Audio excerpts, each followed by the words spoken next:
Hello all. आज हम लोग स्टार्ट करने जा रहे हैं third law of thermodynamics. Third law के दो तरीके से समझ सकते हैं। पहला है it is not possible to reduce any assembly to the absolute zero of temperature by any process.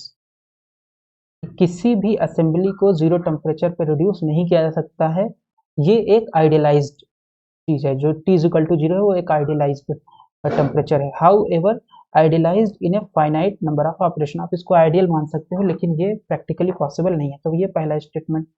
इसी का दूसरा, इसी के एनालॉगस या इसी के सिमिलर जो दूसरा स्टेटमेंट है वो कहता है the entropy changes in all reversible isothermal process tend to zero as temperature approaches absolute zero. तो दूसरा इसका स्टेटमेंट क्या है जो इसी के सिमिलर है? वो बोलता है कि जो एंट्रोपी चेंज होगा जैसे ही सिस्टम का टेम्परेचर जीरो की तरफ जाने लगेगा, जीरो केल्विन होने लगेगा, तो चेंज इन एंट्रोपी हो जाएगा जीरो।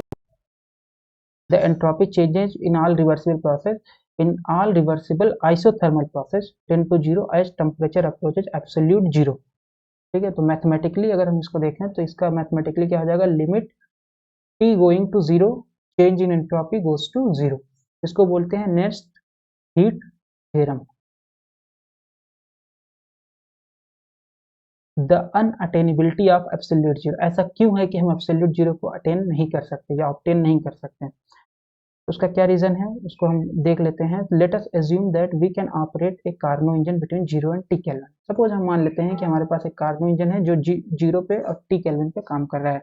तो अगर जीरो केल्विन पे काम करेगा तो इसका मतलब टी एस डायग्राम पे अगर हम बनाए तो एस पे T is equal to zero, पूरे एस एक्सिस पे T is equal to zero. तो ये जो सी डी हो जाएगा आपका कितने पे काम कर रहा है? T is equal to zero पे। ए बी कुछ फाइनाइट टेम्परेचर पे काम कर रहा है। ये आइसोथर्मल है, T is equal to zero. और ये हो जाएगा आपका ए बी हो जाएगा, ये टी वन टेम्परेचर पे काम कर रहा है। बी सी जो है वो एडियाबैटिक है। A B isothermal expansion, B C adiabatic expansion, C D isothermal compression, D A adiabatic compression. तो ये हमारे पास कार्नो साइकिल है जिसमें से ये T is equal to zero पे काम कर रहा है। तो for a cyclic process, reversible cyclic process के लिए अगर हम निकालें तो चेंज इन एंट्रोपी जीरो होगा।